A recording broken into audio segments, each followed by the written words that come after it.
സ്നേഹം, ദിവ്യസ്നേഹം, സ്നേഹം, ദിവ്യസ്നേഹം. റോമർക്കെഴുതിയ ലേഖനം 7-ാം അധ്യായം 24-ാമത്തെ വാക്യം വായിക്കുകയാണ്. ശ്രദ്ധിക്കൂ. അയ്യോ, ഞാൻ അരിഷ്ട മനുഷ്യൻ, ഈ മരണത്തിന് അധീനമായ ശരീരത്തിൽ നിന്ന് എന്നെ ആർ വിടുവിക്കും? അയ്യോ, അയ്യോ,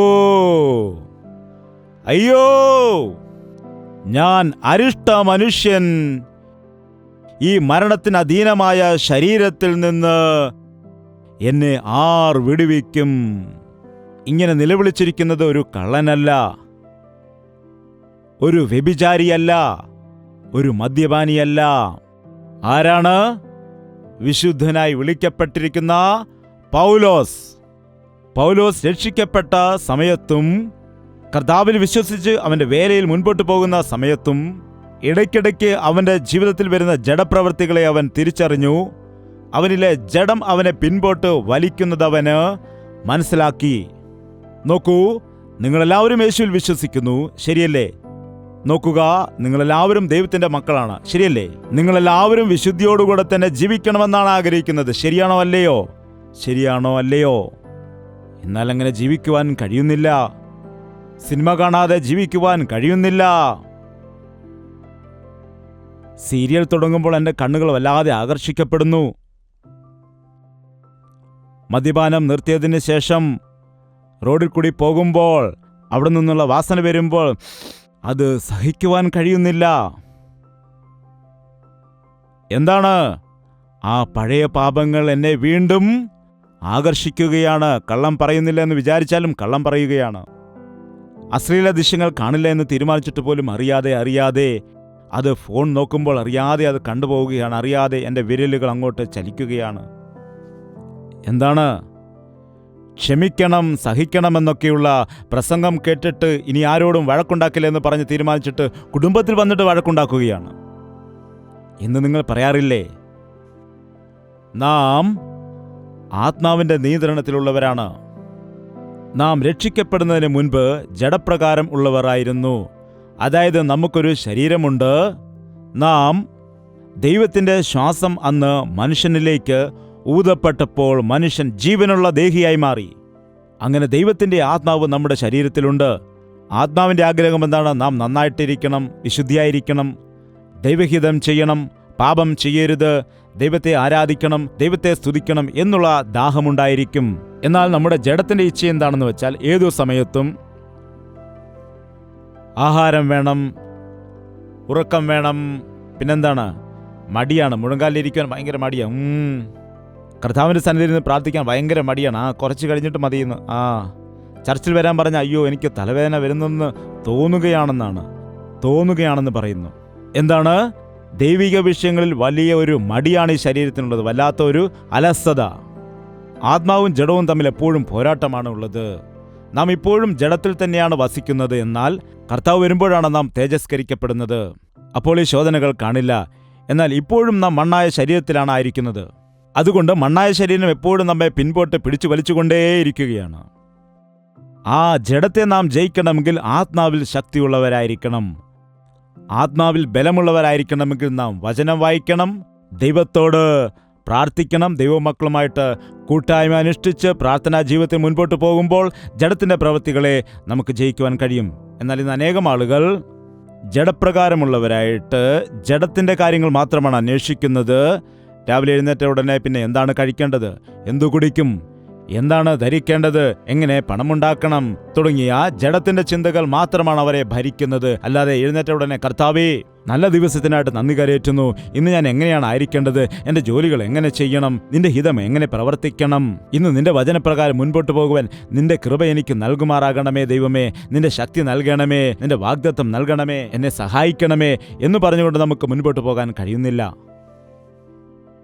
പൗലോസ് പറയുകയാണ്, ഞാൻ ദൈവത്തിന് വേണ്ടി പ്രവർത്തിച്ചുകൊണ്ടിരിക്കുമ്പോൾ എൻ്റെ ജഡം എന്നെ പിൻപോട്ട് പിടിച്ചു വലിക്കുന്നു. അയ്യോ, ഞാൻ അരിഷ്ട മനുഷ്യൻ, ഈ മരണത്തിന് അധീനമായ ശരീരത്തിൽ നിന്ന് എന്നെ ആർ വിടുവിക്കും? ആ കാലത്ത് ആരെങ്കിലും ഒരാളെ കൊന്നാൽ അതിൻ്റെ ശിക്ഷ എന്താണെന്ന് വെച്ചാൽ മരിച്ചവന്റെ ആ ശരീരം കൊന്നവന്റെ പിറകില് ആ ശരീരം കെട്ടിവെക്കുവാനിടയാകും. അതുകൊണ്ട് ആദ്യത്തെ ദിവസം ഈ ശവം ഇവിടെ കെട്ടിവെക്കുമ്പോൾ ശവശരീരത്തിൽ സുഗന്ധദ്രവ്യങ്ങളൊക്കെ പൂശിയിട്ടാണ് അവർ കെട്ടിവെക്കുന്നത് കൊണ്ട് കുറെ സമയത്തേക്ക് ഈ മഹാന്, ഈ കൊന്ന വ്യക്തിക്ക് സെന്റിന്റെ സുഗന്ധമൊക്കെ കിട്ടും. ആദ്യം വിചാരിക്കുന്നതൊന്നും കുഴപ്പമില്ല എന്ന്. എന്നാൽ ഒരു മനുഷ്യൻ ശവശരീരവും ചുമന്നു കൊണ്ടുപോകുന്നത് എളുപ്പമുള്ള കാര്യമെന്നാണോ? അതുപോലെ ഈ കൊന്നവന് 30-40 കിലോ ഭാരവും കൊല്ലപ്പെട്ട വ്യക്തിക്ക് ഏകദേശം 80-100 കിലോ ഭാരമുണ്ടെങ്കിൽ ഈ കൊന്നവന്റെ ഗതി എന്തായിത്തീരും? എന്താണ്? അവൻ വലിച്ചുകൊണ്ട് വളരെ ബുദ്ധിമുട്ടായിട്ട് പോകേണ്ടി വരും. ആദ്യത്തെ 1-2 ദിവസം വലിയ കുഴപ്പം കാണില്ല. എന്നാൽ 3-ാം ദിവസം മുതൽ ശവത്തിന്റെ ദുർഗന്ധം എന്താണെന്ന് അറിയാൻ കഴിയുമോ? അറിയില്ലേ? ലോകത്തിൽ വെച്ച് തന്നെ ഏറ്റവും ദുർഗന്ധം വമിക്കുന്ന എന്താണെന്ന് ചോദിച്ചാൽ മനുഷ്യന്റെ ശരീരം അഴുകുമ്പോഴാണ്. മൃഗങ്ങൾക്ക് പോലും അത്രയും ദുർഗന്ധമുണ്ടാകില്ല. ചീഞ്ഞഴുകിയ ശരീരത്തിന്റെ വലിയ ദുർഗന്ധമുണ്ടാകാനിടയാകും. ഈ ദുർഗന്ധമുണ്ടാകുന്ന സമയത്ത് ഇവനിത് സഹിക്കവയ്യാതെ ഇവൻ ഓടുവാൻ തുടങ്ങും. അപ്പോൾ അവന്റെ പുറകിൽ കെട്ടിവെച്ച ശരീരം അവനൊപ്പം തന്നെ പുറകെ വരും. അവൻ ശക്തമായിട്ട് ഓടുന്ന സമയത്ത് ശവത്തിന്റെ കൈകാലുകൾ അനങ്ങും. ശവശരീരം ഇളകുന്ന സമയത്ത് ദുർഗന്ധം കൂടുതലും അവന്റെ ശരീരത്തിലേക്ക് വമിക്കുവാനിടയാകും. അവൻ സഹിക്കവയ്യാതെ ഓടുന്ന സമയത്ത് എത്ര സ്പീഡിൽ ഓടിയാലും അത്രയും സ്പീഡിൽ ഈ ശരീരം ഇവനെ പിന്തുടരും.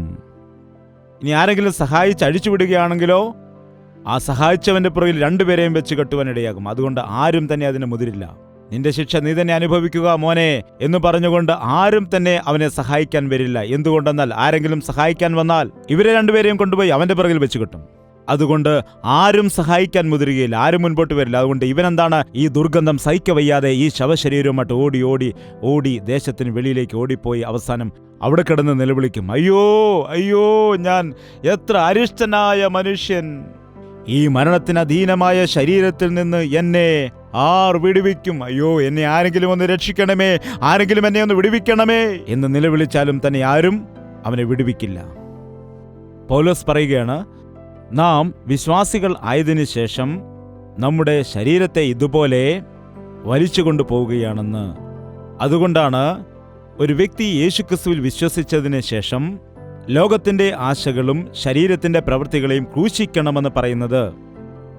പലപ്പോഴും പറയാറുണ്ട്, രക്ഷിക്കപ്പെട്ടതിന് ശേഷം ഞാൻ വീണു പോകുന്നു, അറിയാതെ പാപം ചെയ്യുന്നു, എന്റെ പഴയ സ്വഭാവങ്ങൾ അറിയാതെ വരുന്നു, എന്റെ ശരീരം എന്നെ അതിലേക്ക് ആകർഷിക്കുന്നു എന്ന് അനേകം ആളുകൾ ഇന്ന് പറയുന്നുണ്ട്. നമ്മെ ആർ വിടുവിക്കും? ഒരു മനുഷ്യനും മറ്റൊരു വ്യക്തിയെ വിടുവിക്കാൻ കഴിയില്ല. ഒരു വ്യക്തി മദ്യപാനത്തിന് അടിമയായി കഴിയുമ്പോൾ ആ മദ്യപാനത്തിൽ നിന്നും വിടുതൽ പ്രാപിക്കുവാൻ കഴിയാതെ, അയ്യോ എനിക്കിത് നിർത്തുവാൻ കഴിയുന്നില്ല, ആലോചിക്കാതെയായിരുന്നു ഈ ദുശീലത്തിന് ഞാൻ അടിമയായി മാറിയത്, ഇപ്പോഴെനിക്കത് വിടുവാൻ കഴിയുന്നില്ല, മദ്യപിക്കാതിരിക്കുവാൻ കഴിയുന്നില്ല, മദ്യപിച്ചാൽ പിന്നെ സമാധാനവും നഷ്ടപ്പെടും എന്ന് പറഞ്ഞ് നിലവിളിക്കുന്നത് കേൾക്കാം. എത്രയോ ആളുകൾ വ്യഭിചാര മോഹത്തിൽപ്പെട്ടുകൊണ്ട് പരസ്ത്രീകളുടെ പിന്നാലെ പോയി പാപം ചെയ്ത് ഇപ്പോൾ നിലവിളിക്കുകയാണ്, അയ്യോ അയ്യോ എനിക്ക് എയ്ഡ്സ് വന്നിരിക്കുന്നു, ആരാണ് എയ്ഡ്സിൽ നിന്ന് എന്നെ വിടുവിക്കുന്നത് എന്നും പറഞ്ഞ് നിലവിളിക്കുകയാണ്. പരസ്ത്രീ ഇടുക്കമുള്ള കുഴിയും വേശ്യ ആഴമേറിയ കിണറുമാണെന്ന്. ഒരു അനുജൻ പറഞ്ഞു, ബ്രദർ, എനിക്ക് 21 വയസ്സ് മാത്രമേ ഉള്ളൂ പ്രായം. എൻ്റെ ജഡത്തിൻ്റെ ഇഷ്ടത്തെ തടുക്കാൻ കഴിയാതെ, മോഹത്തെ നിയന്ത്രിക്കാൻ കഴിയാതെ ഒരു വേശ്യയുടെ അടുക്കൽ പോകാനിടയായി. അതിൻ്റെ 2ാമത്തെ ദിവസം മുതൽ തന്നെ എൻ്റെ ശരീരത്തിൽ ക്ഷീണം അനുഭവപ്പെടുകയും ഛർദ്ദിൽ ഉണ്ടാവുകയും ചെയ്യാനിടയായി. എനിക്ക് ഭയമുണ്ടായി, എനിക്ക് രോഗമുണ്ടായിരിക്കുന്നോ? എത്രയോ ആളുകളുമായിട്ട് ബന്ധമുള്ള ഒരു സ്ത്രീയാണ്, അവർക്കും രോഗമുണ്ടായിരിക്കാം. അയ്യോ, എൻ്റെ ജീവിതം എങ്ങനെയായിപ്പോയല്ലോ, ഒരു സമയം ഉണ്ടായ ചെറിയൊരു മോഹത്തിൻ്റെ പേരിൽ അത് നിയന്ത്രിക്കുവാൻ കഴിയാതെ വന്നപ്പോൾ ഇതാ ഈ രോഗം എനിക്ക് പിടിപെടാനിടയായല്ലോ എന്ന് പറഞ്ഞ് കരഞ്ഞു, നിലവിളിച്ചു. അവൻ പശ്ചാത്തപിച്ചു. നീ പശ്ചാത്തപിക്കൂ, നിന്റെ ശരീരം കർത്താവിനെ ഏൽപ്പിച്ചു കൊടുക്കുക എന്ന് പറഞ്ഞിട്ട് ഞാൻ പറഞ്ഞു, നീ കണ്ണുനീരോടുകൂടി ഒരാഴ്ച ദൈവത്തിന്റെ സന്നിധിയിലിരുന്ന് പ്രാർത്ഥിക്കുക, കർത്താവിനോട് പശ്ചാത്തപിക്കുക എന്ന് പറഞ്ഞു. ഞാനും നിനക്ക് വേണ്ടി പ്രാർത്ഥിക്കാമെന്ന് പറഞ്ഞു. ഇനി ഒരിക്കലും ഇങ്ങനെയുള്ള പ്രവൃത്തികൾ ഏർപ്പെടില്ല എന്ന് ദൈവത്തിന്റെ സന്നിധിയിൽ തീരുമാനമെടുക്കുവാൻ പറഞ്ഞു. അതനുസരിച്ചുകൊണ്ട് ഒരാഴ്ച കണ്ണുനീരോടെ ദൈവസന്നിധിയിൽ പ്രാർത്ഥിക്കുവാനിടയായി. അതിനുശേഷമായിട്ട് വീണ്ടും ചെന്ന് ബ്ലഡ് ടെസ്റ്റ് ചെയ്യാൻ ഞാൻ പറഞ്ഞതനുസരിച്ചു ടെസ്റ്റ് ചെയ്യുവാൻ ഇടയായി. ഒരത്ഭുതം സംഭവിച്ചു. ഒരാഴ്ചക്കാലം കർത്താവിന്റെ സന്നിധിയിൽ കണ്ണുനീരോടെ പ്രാർത്ഥിച്ചതുകൊണ്ട്, യേശുവിന്റെ രക്തത്താൽ കഴുകപ്പെട്ടതുകൊണ്ട് അവന്റെ രക്തത്തിൽ യാതൊരുവിധമായ രോഗങ്ങളുമില്ല എന്നുള്ളതായ റിപ്പോർട്ട് ഡോക്ടർ നൽകാനിടയായി. അങ്ങനെയുള്ള പാപത്തിൽ ഏർപ്പെട്ടപ്പോൾ ആരോടും പോയി പറയാതെ ആ സഹോദരൻ ഹൈദരാബാദിൽ നിന്ന് ചെന്നൈ വരെ എൻ്റെ അടുക്കൽ വരാനിടയായി. എന്തുകൊണ്ടാണ് ആരോടും പറയാതെ ഇത്ര ദൂരം വന്നെന്ന് ചോദിച്ചപ്പോൾ പറയുകയാണ്, എനിക്ക് ആരോടും പറയാൻ വിശ്വാസം തോന്നിയില്ല. ആരോടെങ്കിലും ഈ കാര്യം പറഞ്ഞാൽ എന്നെ കുറ്റപ്പെടുത്തുകയും പരിഹസിക്കുകയും മാത്രമേ ഉള്ളൂ. അതുകൊണ്ട് അങ്ങോട്ട് പറയാനാണ് ദൈവം എനിക്ക് ആലോചന തന്നത് എന്ന് പറഞ്ഞിട്ട് അത്രയും ദൂരം വന്നിട്ട് മദ്രാസിൽ വന്ന് ഞങ്ങളുടെ സഭയിൽ വന്നിട്ട് പറയാനിടയായി. എന്നിട്ട് പോയി. ഈ കാലത്ത് നോക്കുക, അനേകം ആളുകൾ അവരുടെ മനസ്സിലുള്ളതായ വിഷമങ്ങൾ, അവരുടെ ഹൃദയത്തിലുള്ളതായ സങ്കടങ്ങൾ, ആ ഭാരങ്ങൾ പങ്കുവയ്ക്കുവാൻ മറ്റാരും തന്നെയില്ല. അത് മറച്ചുവെക്കരുത്. ലംഘനം മറച്ചുവെക്കുന്നവന് ശുഭം വരികയില്ല. അവയെ ഏറ്റുപറഞ്ഞ് ഉപേക്ഷിക്കുന്നവനോ നന്മ ലഭിക്കും. ഏറ്റുപറഞ്ഞ് ഉപേക്ഷിക്കുന്നവനാണ് കരുണ ലഭിക്കുന്നത്. അതുകൊണ്ട് നിങ്ങളുടെ പാപങ്ങൾ നിങ്ങൾ ഏറ്റുപറയുക, അവയെ ഉപേക്ഷിക്കുക. ദൈവദാസന്മാരോട് നിങ്ങളത് പങ്കുവയ്ക്കുക. മാതാപിതാക്കളെ പ്രാർത്ഥനാ മനുഷ്യരാണെങ്കിൽ അവരോട് പറയുക. അല്ലെങ്കിൽ ആത്മീയനായ ഒരു സ്നേഹിതൻ നിനക്കുണ്ടെങ്കിൽ അവനോട് പറയുക. എല്ലാത്തിലും ഉപരിയായിട്ട് ദൈവസന്നിധിയിൽ നീ വന്ന് പറയുക. ദൈവസന്നിധിയിൽ മുഴങ്കാൽ മടക്കി പ്രാർത്ഥിച്ച് ദൈവത്തോട് അപേക്ഷിക്കുക. എത്ര പേരോട് നീ പറഞ്ഞാലും, എത്ര പേർ നിനക്ക് വേണ്ടി പ്രാർത്ഥിച്ചാലും, നീ ദൈവസന്നിധിയിൽ ഏറ്റുപറഞ്ഞ് പ്രാർത്ഥിച്ചില്ലെങ്കിൽ നിനക്ക് സൗഖ്യം ലഭിക്കില്ല. ഈ സ്പീക്കർ എനിക്ക് എടുക്കാൻ കഴിയില്ലെങ്കിൽ ബ്രദർ ഒന്ന് വരിക, എന്നെ ഒന്ന് സഹായിക്കുക എന്ന് പറഞ്ഞ് എടുപ്പിക്കാം. അതല്ലാതെ നീ തന്നെ എടുക്കുക, ഞാനിവിടെ കിടന്ന് ഉറങ്ങാൻ പോവുകയാണ് എന്ന് പറഞ്ഞാൽ അത് ശരിയാകുമോ? അതുപോലെ തന്നെ പാസ്റ്റർ നിങ്ങൾ പ്രാർത്ഥിച്ചുകൊള്ളുക, ഞങ്ങളുടെ ബിരിയാണിയൊക്കെ കഴിച്ചിട്ട് സുഖമായി കിടക്കാം, പാസ്റ്റർ ഉപവസിച്ച് ഞങ്ങൾക്ക് വേണ്ടി പ്രാർത്ഥിക്കണം, ഞങ്ങൾ 100 രൂപ അയച്ചു തരാം. അങ്ങനെയുള്ള ചില വിശ്വാസികളും ഈ കാലത്തുണ്ട്. അത് നടക്കില്ല. നിങ്ങളും പ്രാർത്ഥിക്കണം. നിങ്ങളുടെ പക്ഷത്ത് നിന്ന് ദൈവത്തിൻ്റെ സന്നിധിയിൽ പ്രാർത്ഥിക്കുവാൻ ദൈവത്തിൻ്റെ ദാസന്മാരായിരിക്കുന്ന ഞങ്ങളുമുണ്ട്. അതുപോലെ കൂട്ടുവിശ്വാസികളുണ്ട്. നിങ്ങളുടെ ഹൃദയം തുറന്ന് നിങ്ങളുടെ പാപങ്ങൾ ഏറ്റുപറയുക. എന്നാൽ അവരുടെ പാപത്തെ വഹിക്കാൻ വയ്യാതെ, ചുമക്കാൻ വയ്യാതെ പാപം ഹൃദയത്തിനുള്ളിൽ വെച്ചുകൊണ്ട് നിരാശപ്പെട്ടു പോവുകയാണ് അനേകം ആളുകളും. അയ്യോ അയ്യോ, എന്നെ ആർ വിടുവിക്കും, എന്നെ ആർ സഹായിക്കും, ആരോട് ഞാൻ ഈ സങ്കടം പോയി പറയണമെന്ന് പറഞ്ഞുകൊണ്ട് അനേകം ആളുകൾ ഇന്ന് നിലവിളിക്കുന്നുണ്ട്. അനേക ഭാര്യമാർ ഭർത്താവ് ചെയ്യുന്നതായ കഷ്ടതയും ആ ബുദ്ധിമുട്ടും സഹിക്കവയ്യാതെ ആരോട് പറയണമെന്നറിയാതെ സങ്കടപ്പെടുന്നവരുണ്ട്. നിങ്ങൾ വെറുതെ കരയുന്നതിന് പകരമായി ദൈവത്തിന്റെ സന്നിധിയിൽ മുഴങ്കാൽ മടക്കി കർത്താവിനോട് ഭാരങ്ങൾ പറഞ്ഞ് കരഞ്ഞാൽ വിടുവിക്കപ്പെടും. ശാരീരികമായിട്ടുള്ളതായ ദുഃഖം മരണത്തെ വരുത്തിവെക്കുന്നു. ദൈവഹിതപ്രകാരമുള്ളതായ ദുഃഖം മാനസാന്തരത്തെ കൊണ്ടുവരുന്നു. നിങ്ങൾ എന്തിനെക്കുറിച്ചാണോ ആകുലപ്പെടുന്നത്, ആ ആകുലതകളെല്ലാം നിങ്ങളുടെ പ്രാർത്ഥനയാക്കി മാറ്റി ദൈവത്തോട് പറഞ്ഞാൽ ദൈവം നിങ്ങളെ വിടുവിക്കുവാൻ ഇടയാകും. നമ്മുടെ ജീവിതത്തിൽ നോക്കുമ്പോൾ എത്രയോ ഭാരമേറിയ വിഷയങ്ങൾ ഉണ്ട്. ചെയ്യുവാൻ ആഗ്രഹിക്കാത്തത് ചെയ്തു പോകുന്നു. എത്രയോ തവണ അങ്ങനെ ചെയ്യില്ല എന്ന് തീരുമാനിച്ചതാണ്, എന്നാൽ അറിയാതെ ചെയ്തു പോകുന്നു എന്ന് പറയുന്ന വ്യക്തികളെ ഈ ദിവസം കർത്താവ് വിടുവിക്കുവാൻ ഒരുങ്ങി നിൽക്കുകയാണ്. നീ ഒരു കാര്യം മനസ്സിലാക്കണം. പൗലോസ് പറയുകയാണ്, 15-ാം വാക്യം, ഞാൻ പ്രവർത്തിക്കുന്നത് ഞാൻ അറിയുന്നില്ല, ഞാൻ ഇച്ഛിക്കുന്നതിനെ അല്ല പകയ്ക്കുന്നതിനെ അത്രേ ചെയ്യുന്നത്. 19-ാം വാക്യത്തിൽ, ഞാൻ ചെയ്യുവാൻ ഇച്ഛിക്കുന്ന നന്മ ചെയ്യുന്നില്ലല്ലോ, ഇച്ഛിക്കാത്ത തിന്മയത്രേ പ്രവർത്തിക്കുന്നത്. ഞാൻ ഇച്ഛിക്കാത്തതിനെ ചെയ്യുന്നു എങ്കിലോ അതിനെ പ്രവർത്തിക്കുന്നത് ഞാനല്ല, എന്നിൽ വസിക്കുന്ന പാപമത്രേ. ഞാൻ ചെയ്യണമെന്ന് വിചാരിക്കുന്നത് എനിക്ക് ചെയ്യുവാൻ കഴിയുന്നില്ല, ചെയ്യുവാൻ പാടില്ല എന്ന് വിചാരിക്കുന്നത് ചെയ്തു പോകുന്നു. പ്രാർത്ഥിക്കണമെന്നുണ്ട്, പ്രാർത്ഥിക്കാൻ കഴിയുന്നില്ല. പാപം ചെയ്യണമെന്ന് വിചാരിക്കില്ല, എന്നാൽ അറിയാതെ ചെയ്തു പോകുന്നു. കണ്ടില്ലേ, നമ്മുടെ ശരീരത്തിൽ ഇവ രണ്ടും തമ്മിലുള്ള പോരാട്ടമാണ്. ഒരു വീട്ടിൽ ഒരു കറുത്ത നായും വെളുത്ത നായും ഉണ്ടായിരുന്നു. ആ വീട്ടുകാരിക്ക് കറുത്ത നായെ വലിയ ഇഷ്ടമാണ്. കറുത്ത നായ്ക്ക് എപ്പോഴും നല്ല ആഹാരവും അതുപോലെ മുട്ടയും മാംസവും എല്ലാം കൊടുക്കും. എന്നാൽ വെളുത്ത നായെ അവർക്ക് ഇഷ്ടമല്ല. അതിനിടയ്ക്കിടയ്ക്ക് ബാക്കി വരുന്ന കഞ്ഞി മാത്രമാണ് കൊടുക്കുന്നത്. കുറെ നാൾ കഴിയുമ്പോഴേക്കും കറുത്ത നായ എങ്ങനെയിരിക്കും, വെളുത്ത നായ എങ്ങനെയിരിക്കും? മുട്ടയും മാംസവും ഒക്കെ തിന്നതായ ആ കറുത്ത നായ തടിച്ച് കൊഴുത്തിരിക്കുന്നത് കാണാം. അപ്പോൾ വെളുത്ത നായ എങ്ങനെയിരിക്കും? ക്ഷീണിച്ച് എല്ലും കൂടായി മാറിയിരിക്കാം. ഇവ രണ്ടും കടിയുണ്ടാവുകയാണെങ്കിൽ ആരാണ് ജയിക്കുന്നത്? നമ്മുടെ ശരീരം കറുത്ത നായയാണ്, നമ്മുടെ ആത്മാവ് വെളുത്ത നായയാണ്. രാവിലെ എഴുന്നേറ്റാൽ ഉടൻ തന്നെ കറുത്ത നായ്ക്കാണോ വെളുത്ത നായ്ക്കാണോ ആഹാരം കൊടുക്കുന്നത്? രാവിലെ എഴുന്നേൽക്കുമ്പോൾ കറുത്ത നായ നോക്കുമ്പോൾ ആഹാ കോഫി, കറുത്ത നായ്ക്ക് കോഫി കൊടുക്കണം. പിന്നെ അതിൻ്റെ പല്ല് തേക്കുന്നതിന് വേണ്ടി ബ്രഷ് എടുക്കണം, പിന്നെ പേസ്റ്റ് എടുക്കണം, പിന്നെ അതിന് വൃത്തിയാകണം. കുളിച്ച് വൃത്തിയാകാൻ സുഗന്ധമുള്ള സോപ്പ് തന്നെ വേണം. ഈ കറുത്ത നായെ വൃത്തിയാക്കിയെടുക്കാൻ 2-3 ബക്കറ്റ് വെള്ളം ആവശ്യമാണ്. അമ്മോ, അതിന് പിന്നെ AC ആവശ്യമാണ്, പിന്നെ അതിന് പുതപ്പ് ആവശ്യമാണ്. അതുപോലെ ഈ കറുത്ത നായ്ക്ക് വാച്ച് വേണം, വള വേണം, മോതിരം വേണം. ആ കറുത്ത നായ്ക്ക് ആവശ്യമായതെല്ലാം രാവിലെ എഴുന്നേറ്റ കൈക്കും കാലിനും ശരീരത്തിന് ആവശ്യമായതെല്ലാം കൊടുക്കാനിടയാകും. എന്നാൽ എന്താണ്?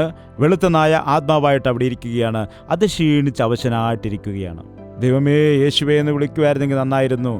എന്താണ്? പ്രാർത്ഥിക്കാനിരുന്ന 2 മിനിറ്റ് അരവറ എന്ന് പറഞ്ഞിട്ട് ആമൻ പറയും. എന്താണ്? 5 മിനിറ്റ് പോലും പ്രാർത്ഥിക്കത്തില്ല. അതെന്താണ്? ഇതിന് കൊടുക്കുന്ന കഞ്ഞിയാണ്.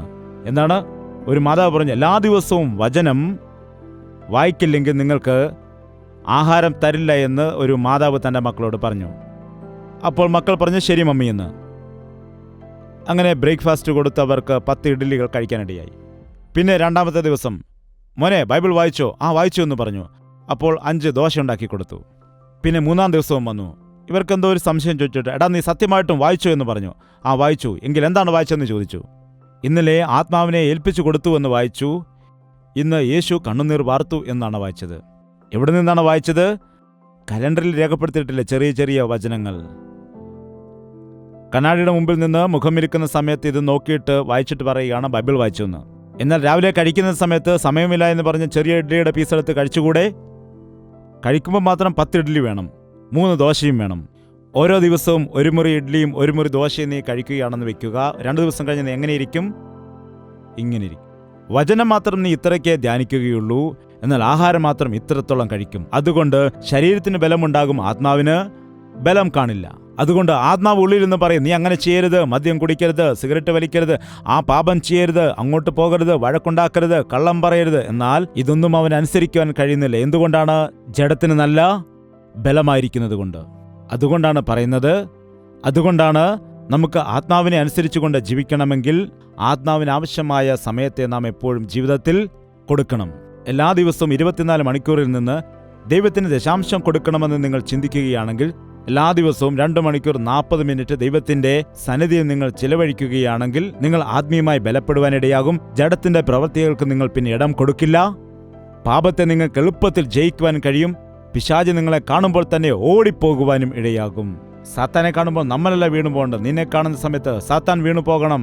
പിശാചിനോട് എതിർത്ത് നിൽക്കുക, എന്നാൽ അവൻ നിങ്ങളെ വിട്ട് ഓടിപ്പോകുമെന്ന് പറയുന്നു. അവൻ നമ്മളെ കണ്ടിട്ട് എന്താണ്? ഓടിപ്പോകുമെന്നാണ് പറയുന്നത്. ആത്മാവിനെ അനുസരിച്ചുകൊണ്ട് നാം ജീവിക്കണം. ആത്മീയ ജീവിതത്തിന് നാം വില കൊടുക്കേണ്ടതാണ്. അതല്ലാതെ ഞായറാഴ്ച മാത്രം ഒരു തവണ ചർച്ചിൽ പോയിട്ട് ആ ദൈവദാസൻ ആത്മാവിന് കഞ്ഞി കൊടുക്കുമ്പോൾ അത് കഴിച്ചിട്ട് ദൈവമേ കർത്താവേ അതെ തെറ്റാണ്, ഇനി ഞാൻ നിനക്ക് വേണ്ടി ജീവിക്കാമെന്ന് പറയും, ആമേനെന്ന് പറയും. വീട്ടിൽ തിരിച്ചു ചെന്നാൽ പിന്നെ വീണ്ടും പഴയപടി തന്നെ. ഞായറാഴ്ച പോലും ബൈബിള് ചർച്ചിൽ കൊണ്ടുവരത്തില്ല. ഏതെങ്കിലും വിശേഷ ദിവസങ്ങളിൽ, ഒന്നുകിൽ ദുഃഖവെള്ളിയാഴ്ചയുടെ ദിവസമോ അല്ലെങ്കിൽ ക്രിസ്തുമസിന്റെ ദിവസമോ അല്ലെങ്കിൽ വർഷാരംഭത്തിന്റെ ആദ്യത്തെ ദിവസം പുതിയ വർഷത്തിൽ പുതിയ ബൈബിൾ വേണമെന്ന് പറഞ്ഞിട്ട് കൊണ്ടുവരും. അത് 30 വർഷം മുമ്പ് വായിച്ചതാണ്. ഇപ്പോൾ വരെയും സിബു പോലും തുറന്നിട്ടില്ല. ബൈബിൾ മുഷിഞ്ഞു പോകുമെന്ന് പറഞ്ഞിട്ട് അത് ഉപയോഗിക്കാതിരിക്കരുത്. ഉപയോഗിക്കുക. നിങ്ങളുടെ ബൈബിൾ എത്രത്തോളം മുഷിഞ്ഞിരിക്കുന്നുവോ അത്രത്തോളം നിങ്ങളുടെ മനസ്സ് വെളുത്തിരിക്കുന്നു എന്നാണ് അതിൻ്റെ അർത്ഥം. ബൈബിൾ എത്രത്തോളം ഉടഞ്ഞിരിക്കുന്നുവോ അത്രത്തോളം നിങ്ങളുടെ ഹൃദയം നുറുങ്ങിയിരിക്കുന്നു എന്നാണ് അർത്ഥം. നിങ്ങളുടെ ബൈബിളിലെ പേജുകളൊക്കെ ഒട്ടിയിരിക്കുകയാണ് എങ്കിൽ നിങ്ങളുടെ ഹൃദയത്തിലേക്ക് ദൈവത്തിന്റെ വചനം കടന്നു ചെന്നിട്ടില്ല എന്നാണ്. വചനം ധ്യാനിക്കുക. ദാവീദ് എന്താണ് പറഞ്ഞത്? നിന്റെ മുൻപിൽ ഞാൻ പാപം ചെയ്യാതെ ഇരിക്കേണ്ടതിന് നിന്റെ വചനം എൻ്റെ ഹൃദയത്തിൽ ഞാൻ ശേഖരിച്ചിരിക്കുന്നു. നിന്റെ വചനം എൻ്റെ ഹൃദയത്തിൽ ഉള്ളതുകൊണ്ട് എനിക്ക് പാപം ചെയ്യുവാൻ കഴിയില്ല എന്ന് പറയുന്നു. ഈ കാലത്ത് ദൈവത്തിന്റെ മക്കളെന്ന് വിളിക്കപ്പെടുന്നു, എന്നാൽ ശാരീരിക പ്രവൃത്തികളിൽ, ജഡത്തിന്റെ പ്രവൃത്തികളിൽ നമുക്ക് ജയം നേടാൻ കഴിയുന്നില്ല. റോമർക്കെഴുതിയ ലേഖനം 8-ാം അധ്യായം 5-ാമത്തെ വാക്യം വായിക്കുന്നു. എന്താണ്? ജഡസ്വഭാവമുള്ളവർ ജഡത്തിനുള്ളതും ആത്മസ്വഭാവമുള്ളവർ ആത്മാവിനുള്ളതും ചിന്തിക്കുന്നു. ജഡത്തിന്റെ ചിന്ത മരണം, ആത്മാവിന്റെ ചിന്തയോ ജീവനും സമാധാനവും തന്നെ. എന്താണ് ഇവിടെ പറയുന്നത്? ജഡത്തിന്റെ സ്വഭാവമുള്ളവർ ജഡപ്രകാരമായ കാര്യങ്ങൾക്കാണ് പ്രാധാന്യം കൊടുക്കുന്നത്. ആത്മസ്വഭാവമുള്ളവർ ആത്മാവിനെ സംബന്ധിച്ച കാര്യങ്ങൾക്കാണ് സ്ഥാനം കൊടുക്കുന്നത്. ജഡപ്രകാരമുള്ളതായ വിഷയങ്ങൾ പറയുമ്പോൾ ഈ ലോകത്തിലെ പണവും സമ്പത്തും സമ്പാദ്യവും ആഡംബരങ്ങളുമെല്ലാം ഇവയെക്കുറിച്ച് മാത്രം ചിന്തിക്കുകയാണെങ്കിൽ നീ ആത്മാവിനെ സംബന്ധിച്ചുള്ള വ്യക്തിയല്ല, ജഡസ്വഭാവമുള്ള വ്യക്തിയാണ്. ആത്മസ്വഭാവമുള്ളവൻ എന്ന് പറയുകയാണെങ്കിൽ ദൈവം എനിക്ക് ഒരു ശരീരം നൽകാനിടയാകും, കർത്താവിൻ്റെ വരവിൽ ഞാൻ എടുക്കപ്പെടുവാനിടയാകും, അവനോടൊപ്പം നിത്യമായി വസിക്കും, അവിടെ ദുഃഖവും മരണവും കണ്ണുനീരും ഒന്നും തന്നെയില്ല, ദൈവത്തിനോടൊപ്പം ഞാൻ നിത്യമായി വസിക്കും, അതുകൊണ്ട് എൻ്റെ പേര് ജീവന്റെ പുസ്തകത്തിൽ എഴുതപ്പെടണം, അതുകൊണ്ട് ഈ ലോകത്തിൽ ഞാൻ ദൈവത്തിന് പ്രസാദകരമായ ജീവിതം നയിക്കണം എന്നുള്ളതായ ചിന്തകളാൽ നീ ആത്മീയനായിട്ട് ജീവിക്കും. എന്നെ ദൈവം നടത്തുവാനിടയാകും, എൻ്റെ സകല ആവശ്യങ്ങളും അവൻ നിറവേറ്റിത്തരും. അതുകൊണ്ട് ഏത് വിഷയത്തിലും ദൈവത്തിൽ മാത്രം പൂർണ്ണ ആശ്രയം വെച്ചുകൊണ്ട് ആത്മസ്വഭാവമുള്ളവർ പോകും. എന്നാൽ ജഡസ്വഭാവമുള്ളവരാണെങ്കിൽ മറ്റുള്ളവരെ അടിച്ച് ഉപദ്രവിച്ച് വഞ്ചന കാട്ടി എങ്ങനെയെങ്കിലും സമ്പത്ത് നേടിയെടുക്കണം എന്ന് വിചാരിച്ച് പ്രവർത്തിച്ച് അവർ മുൻപോട്ട് പോകുന്നതായിട്ട് കാണാം. 13-ാം വാക്യം വായിക്കുന്നു. നിങ്ങൾ ജഡത്തെ അനുസരിച്ച് ജീവിക്കുന്നു എങ്കിൽ മരിക്കും നിശ്ചയം. ആത്മാവിനാൽ ശരീരത്തിന്റെ പ്രവൃത്തികളെ മരിപ്പിക്കുന്നു എങ്കിലോ നിങ്ങൾ ജീവിക്കും. ജഡത്തെ അനുസരിച്ച് ജീവിക്കുകയാണെങ്കിൽ മരിച്ചു പോകും. അതായത് ദൈവത്തിന്റെ മക്കൾ മരിക്കില്ല എന്നാണോ? എല്ലാവരും മരിക്കും. എന്നാൽ നമ്മുടെ മരണത്തിന് ശേഷം മറ്റൊരു മരണമുണ്ട്. അതെന്താണ്? രണ്ടാമത്തെ മരണം, അതായത് അഗ്നി നരകമാണത്. ഈ ജഡസ്വഭാവമുള്ള ആളുകളെ നോക്കുകയാണെങ്കിൽ ഈ ലോകത്തിൽ വളരെ ഉഷാറായിട്ട് അനുഗ്രഹിക്കപ്പെട്ടതായിട്ട് കാണും. ഈ പ്രാർത്ഥിക്കുന്ന ആളുകൾ മാത്രമാണ് നിരാശപ്പെട്ട് ജീവിക്കുന്നത്. അവരെ സംബന്ധിച്ച് നോക്കുകയാണെങ്കിൽ ഞാൻ അനുഗ്രഹീതനാണ്, എനിക്ക് അതുണ്ട് ഇതുണ്ട്, നല്ല ജോലിയുണ്ട്, നല്ല വാഹനമുണ്ട്, എനിക്കൊന്നിനും ഒരു കുറവുമില്ല, എനിക്ക് ധൈര്യമുണ്ട്. അവർ മാത്രം എപ്പോഴും കരഞ്ഞുകൊണ്ടിരിക്കുന്നു, എപ്പോഴും പ്രാർത്ഥിച്ചുകൊണ്ടിരിക്കുന്നു, എപ്പോഴും ഉപവസിക്കുന്നു. എന്നാൽ ഞാൻ നന്നായിട്ട് കാണപ്പെടുന്നു, അനുഗ്രഹിക്കുന്നതിനാകുന്നു. ദൈവമക്കൾ മാത്രം വിഷമിച്ചിങ്ങനെ ഇരിക്കുന്നു. നോക്കുക, എന്നാൽ ആ ജഡസ്വഭാവം ഉള്ളവർക്ക് നാശമുണ്ട്, നിത്യമായ നരകമുണ്ട്. നമുക്കാണെങ്കിലോ ജീവനുണ്ട്, നിത്യ ജീവനുണ്ട്. ഇങ്ങനെ ചിന്തിക്കുന്നതായ വ്യക്തികൾ അനുഗ്രഹിക്കപ്പെടും. എബ്രായർക്ക് എഴുതിയ ലേഖനം 11:24-25. വിശ്വാസത്താൽ മോശ താൻ വളർന്നപ്പോൾ പാപത്തിൻ്റെ തൽക്കാല ഭോഗത്തെക്കാളും ദൈവജനത്തോടുകൂടെ കഷ്ടം അനുഭവിക്കുന്നത് തിരഞ്ഞെടുത്തു. പ്രതിഫലം നോക്കിയതുകൊണ്ട് ഭർവോന്റെ പുത്രിയുടെ മകൻ എന്ന് വിളിക്കപ്പെടുന്നത് നിരസിക്കുകയും അല്പകാല പാപഭോഗത്തേക്കാൾ കഷ്ടത അനുഭവിക്കുന്നതാണ് നന്ന്. മിസ്രൈമിന്റെ ധനത്തേക്കാൾ ക്രിസ്തുവിന്റെ പേരിലുള്ള നിന്ദയാണ് നല്ലത്. വിശ്വാസികളായിരിക്കുന്ന നാം സ്വർഗീയ ജീവിതത്തെക്കുറിച്ചാണ് ചിന്തിക്കേണ്ടത്. ഈ ലോകത്തിലെ സുഖത്തിനു വേണ്ടിയും ഈ ലോകത്തിലെ സമ്പത്തിനു വേണ്ടിയും നാം ഓടരുത്. ഈ പ്രത്യേക സമയത്ത് ചോദിക്കട്ടെ, നിങ്ങൾ ആത്മസ്വഭാവമുള്ളവരാണോ ജഡസ്വഭാവമുള്ളവരാണോ? ഞങ്ങൾക്ക് തന്നെ മനസ്സിലാകുന്നില്ല എന്ന് പറയുകയാണോ? ഭൗതിക വിഷയങ്ങളുടെ മേൽ നിങ്ങളുടെ മനസ്സ് വയ്ക്കരുത്. ആത്മീയ ജീവിതത്തിൽ അനുഗ്രഹം പ്രാപിക്കാൻ വേണ്ടി പരിശ്രമിക്കുക. എപ്പോഴും നിങ്ങൾ ശ്രദ്ധിക്കുക, നിങ്ങൾ എപ്പോഴാണെങ്കിലും അന്തരംഗത്തിൽ നിങ്ങളുടെ ഹൃദയത്തിൽ നിങ്ങൾ ആത്മബലം പ്രാപിക്കുന്നത് ദൈവത്തിന് നിങ്ങളുടെ ഹൃദയങ്ങളെ കൊടുക്കുമ്പോൾ, നിങ്ങളുടെ ഹൃദയത്തിൽ കർത്താവ് വസിക്കുന്ന സമയത്ത് നിങ്ങൾ എങ്ങനെയായിരിക്കും?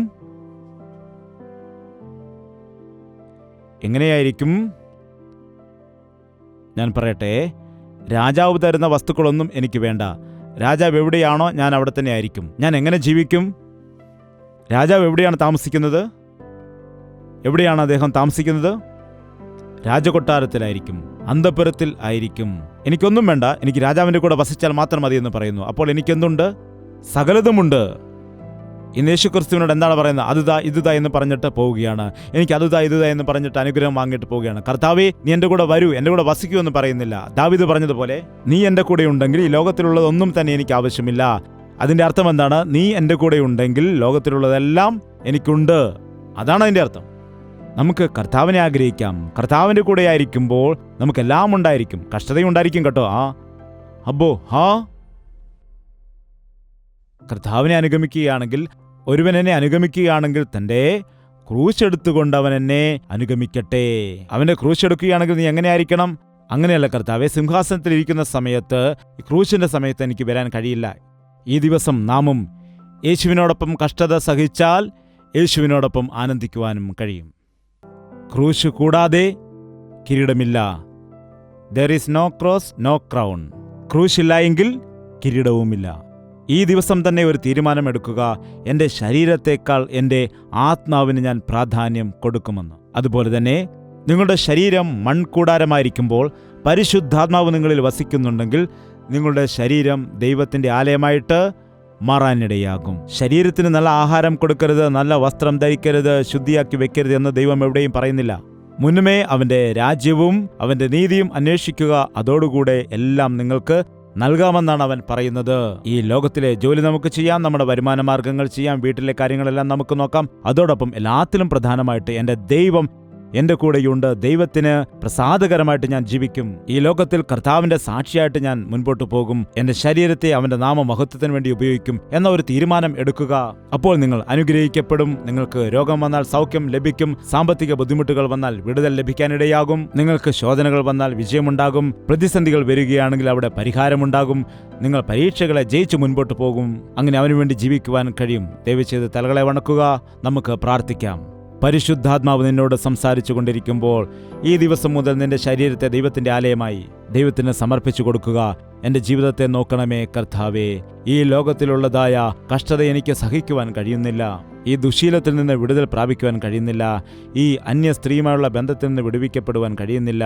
ജീവിതത്തിലെ തകർച്ചയിൽ നിന്ന് വിടുവിക്കപ്പെടുവാൻ കഴിയുന്നില്ല. ഇൻ്റർനെറ്റിൽ കൂടി കാണുന്നതായ അശ്ലീല ദൃശ്യങ്ങൾ കാണാതിരിക്കുവാൻ എനിക്ക് കഴിയുന്നില്ല. എൻ്റെ ജീവിതത്തിൽ വരുന്നതായ പരിശോധനകളെ ജയിക്കുവാൻ എനിക്ക് കഴിയുന്നില്ല. കർത്താവേ, ഇതാണ് എൻ്റെ ബലഹീനത, ഇതാണ് എൻ്റെ ജീവിതത്തിലെ കുറവ്. കർത്താവിനോട് ഒരുമിച്ച് പ്രാർത്ഥിക്കാം. പ്രാർത്ഥന. പരിശുദ്ധനായ സ്നേഹമുള്ള ഞങ്ങളുടെ പിതാവേ, ഒരിക്കൽ കൂടി ഞങ്ങളെ നീ ഒന്ന് ദർശിക്കണമേ. കർത്താവേ, ഞങ്ങൾ എത്രയോ തവണ അയ്യോ അയ്യോ അയ്യോ എന്ന് നിലവിളിച്ച് പലവിധമായ ദുഃഖത്താൽ വേദന അനുഭവിച്ചുകൊണ്ടേയിരിക്കുന്നു. ഞങ്ങൾക്ക് ആരുമില്ല, ഞങ്ങളെ വിടുവിക്കുവാൻ ആരുമില്ല, ഞങ്ങൾക്ക് സഹായം ചെയ്യുവാൻ ആരുമില്ല, എൻ്റെ ജീവിതം എങ്ങനെയായിപ്പോയി എന്ന് പറഞ്ഞ് നിരാശപ്പെട്ടിരിക്കുകയാണപ്പാ. ഇനിയും ഞാൻ നന്നാവുകയില്ല, ഇനിയും എനിക്ക് രക്ഷപ്പെടുവാൻ കഴിയില്ല എന്ന് പറഞ്ഞ് അനേക തവണയും നിരാശയിലായിരിക്കുകയാണ്. ഇപ്പോൾ പ്രാർത്ഥിച്ചുകൊണ്ടിരിക്കുന്ന എല്ലാ വ്യക്തികളെയും ദർശിക്കണമേ. ഓരോരുത്തരുടെയും ഹൃദയത്തിലെ വേദനയെ നീ കാണണമേ. അവരുടെ ഹൃദയത്തിലെ ഭാരങ്ങളെ നീ അറിയുമാറാകണമേ. പാപത്താൽ ജീവിതം നശിച്ചു പോകാതെ ഞങ്ങൾക്ക് വേണ്ടി ക്രൂശിതനായ യേശുവിങ്കലേക്ക് നോക്കിക്കൊണ്ട് ആശ്വാസം പ്രാപിച്ചെടുക്കുവാൻ, സൗഖ്യം പ്രാപിച്ചെടുക്കുവാൻ, ശുദ്ധീകരിക്കപ്പെടുവാൻ, ജയം നേടുവാൻ സഹായിക്കുമാറാകണമേ. ജഡപ്രകാരമുള്ള സ്വഭാവത്തിൽ നിന്ന് ഞങ്ങളെ വിടുവിക്കുമാറാകണമേ. മരണകരമായിരിക്കുന്ന പാപത്തിൽ നിന്ന് ഞങ്ങളെ രക്ഷിക്കുമാറാകണമേ. കർത്താവേ, ശാപത്തിൽ നിന്ന് ഞങ്ങളെ വിടുവിക്കുമാറാകണമേ. അപ്പാ, ഇന്നോടൊപ്പം പ്രാർത്ഥിക്കുന്ന എല്ലാ വ്യക്തികളുടെയും ജീവിതത്തിൽ നസ്രയന യേശുക്രിസ്തുവിന്റെ നാമത്തിൽ വലിയ വിടുതൽ ഉണ്ടാകുമാറാകട്ടെ. മദ്യപാനത്തിന് അടിമയായി തീർന്നിട്ട്, ലൈംഗിക പാപത്തിന് അടിമയായി തീർന്നിട്ട്, ദുശീലങ്ങൾക്ക് ജീവിതത്തിൽ സ്ഥാനം കൊടുത്ത് ജീവിതം നശിച്ചവരായിരിക്കുന്നവരെ, അസൂയ കൊണ്ടും കോപം കൊണ്ടും നിറഞ്ഞിട്ട് പിശാചിന്റെ സ്വഭാവമുള്ള വ്യക്തികളായവരെ നസ്രയനായ യേശുക്രിസ്തുവിന്റെ നാമത്തിൽ വിടുവിക്കുകയാണ് കർത്താവേ. വലിയ വിടുതൽ സംഭവിക്കുമാറാകട്ടെ. നല്ലൊരു ജോലിയില്ലാതെ സാമ്പത്തിക ബുദ്ധിമുട്ടിൽ ആയിട്ട് കടബാധ്യതയുണ്ടായി എന്ന് പറയുന്നവർ, വീട് വയ്ക്കുവാൻ കഴിയുന്നില്ല എന്ന് പറയുന്നവർ, ജീവിതത്തിൽ സമാധാനം നഷ്ടപ്പെട്ടു, സന്തോഷം നഷ്ടപ്പെട്ടു എന്ന് പറയുന്നവർ, അവരെ നസ്രയന യേശുക്രിസ്തുവിന്റെ നാമത്തിൽ വിടുവിക്കുകയാണ് കർത്താവേ. നിന്റെ സ്വർഗീയ അനുഗ്രഹങ്ങൾ അവരുടെ ജീവിതത്തിലേക്ക് നീ പകരുമാറാകണമേ. അപ്പാ, യേശുക്രിസ്തുവിന്റെ നാമത്തിൽ അപേക്ഷിക്കുന്നു പിതാവേ. നമ്മുടെ പിതാവായ ദൈവത്തിന്റെ സ്നേഹവും പുത്രനായ യേശുക്രിസ്തുവിന്റെ കൃപയും ആശ്വസിപ്പിച്ച് വഴി നടത്തുന്ന പരിശുദ്ധാത്മാവിന്റെ കൂട്ടായ്മയും സഹവാസവും നാം ഓരോരുത്തരോടും നാം പ്രാർത്ഥിച്ച സകല വിഷയങ്ങളോടും ഇന്നു മുതൽ എന്നേക്കും ഉണ്ടായിരിക്കുമാറാകട്ടെ. ആമേൻ, ആമേൻ, ആമേൻ. യേശുവേ, യേശുവേ, യേശുവേ, യേശുവേ, യേശുവേ, യേശുവേ, യേശുവേ, യേശുവേ. നിന്നെ നിന്നെ എന്നും ഞാൻ സേവിക്കും, നീ മാത്രം രാജാവെന്നും. നിന്നെ നിന്നെ എന്നും ഞാൻ സേവിക്കും, നീ മാത്രം രാജാവെന്നും. യേശുവേ, യേശുവേ, യേശുവേ, യേശുവേ, യേശുവേ, യേശുവേ, യേശുവേ, യേശുവേ, യേശുവേ, യേശുവേ, യേശുവേ.